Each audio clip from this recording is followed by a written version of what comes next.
Laurent Séguin, avec sa double casquette maintenant de président du conseil départemental de Haute-Saône, mais aussi toujours président du parc naturel régional des Ballons des Vosges. Eh bien Laurent, tu es là aujourd'hui, venu à Château-Lambert, parce qu'il y a une exposition un petit peu exceptionnelle et qui s'adresse à quelqu'un là. Effectivement, chaque année, on vient à cette époque inaugurer une exposition à Château-Lambert, à l'espace Nature Culture. Donc c'est un lieu du département dans lequel on trouve une équipe du parc, une équipe de la réserve des Ballons Comtois, une équipe de Natura 2000 et la Maison de la Nature des Vosges Saunoises, à titre associatif. Et donc chaque année, on inaugure une exposition. Elle va rester toute l'année autour d'un programme d'animation.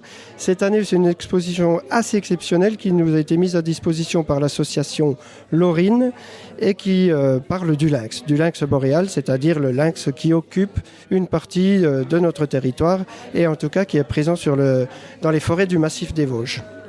Le lynx qui a été réintroduit en quelle année ?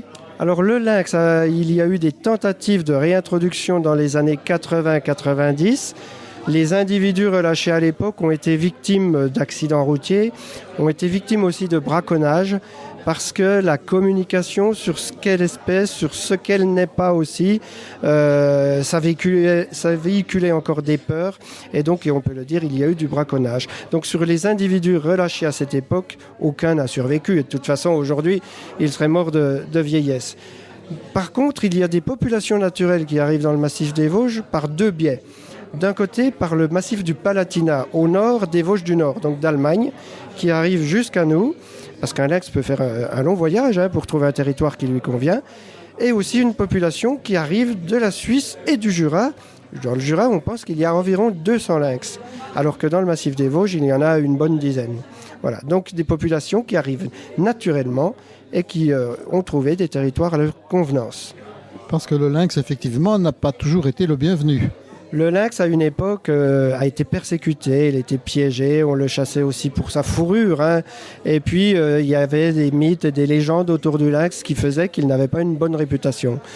Aujourd'hui, les mentalités ont évolué et on sait que le lynx, c'est ce super prédateur qui peut participer à l'équilibre des populations, alors des herbivores certes, tels que le chevreuil, mais aussi des mésocarnivores tels que le renard, tels que la martre, qu'on sait par ailleurs qu'elles nous causent certains problèmes lorsqu'elles sont trop nombreuses dans un massif. Donc aujourd'hui, le lynx, finalement, on n'en parle plus d'ailleurs. Je crois qu'on peut encore en parler parce que le débat reste ouvert, mais aujourd'hui, le lynx semble plus facilement accepté qu'il y a 30 ou 40 ans. Il y a un autre grand carnivore qui arrive sur le massif des Vosges et ailleurs en France, c'est le loup. Et c'est vrai que les débats qui sont aujourd'hui autour du loup font oublier le lynx, et tant mieux pour lui.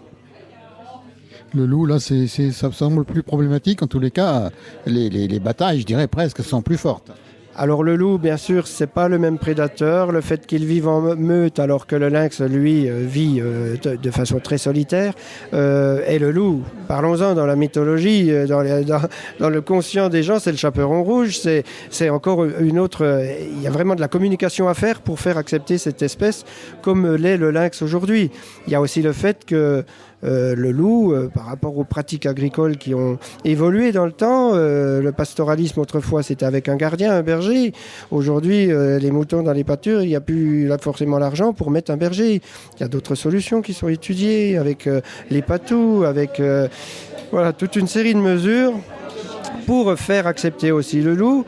Mais on sait aussi que parfois, il faut prélever des individus qui ne se comportent plus comme des loups. Un loup doit rester sauvage et par définition éloigné des maisons et dans les massifs forestiers profonds. On sait que quelquefois les loups s'approchent des fermes, rentrent même, quelquefois ça a été vu dans une étable. On peut considérer qu'un loup qui agit comme ça n'est plus un loup et qu'il doit être prélevé. Et maintenant, donc un peu hors sujet, Laurent Séguin avec maintenant cette double responsabilité. Comment se passe la vie de Laurent Séguin ? Laurent Séguin n'a pas trop le temps d'y penser, pour parler comme Alain Delon. Mais effectivement, bon, ça se passe bien. J'ai des bonnes équipes autour de moi, que ce soit au département de la Haute-Saône, des excellents vice-présidents aussi à qui je peux déléguer des choses. Et au niveau du parc des ballons, là, pareil, on a une équipe de grande qualité, un directeur qui bosse énormément, des chargés de mission. Et puis là aussi, des vice-présidents. On agit de façon très solidaire, en fait. Donc, je dirais que oui, tout se passe bien. On te reverra de temps en temps ici ou à Fauconnier? À Fauconnier, c'est toujours mon domicile, contrairement à ce que pensent certains. Et donc, je suis falconien et je le reste, bien sûr. Mais oui, je suis bien sûr très souvent sur le parc des Ballons des Vosges, dans la vallée de la Moselle, que tu connais bien, Raymond, mais aussi dans la vallée de Brechin, dans la vallée de l'Oignon, et sur ce territoire qui est aussi ma bouffée d'oxygène les week-ends où je me promène chaque fois que je le peux. Merci Laurent. Merci Raymond. Marie-Claire Thomas, donc conseillère régionale, est aujourd'hui ici à Château-Lambert, donc pour la région, à l'extrême nord de la région.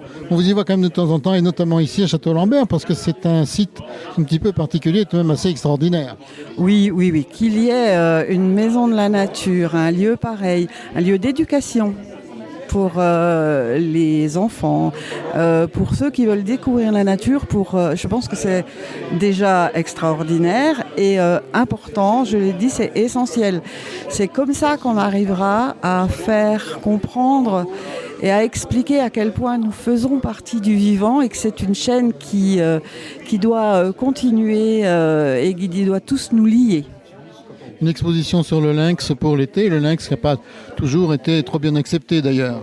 Non, il était en concurrence avec les humains, c'est dommage.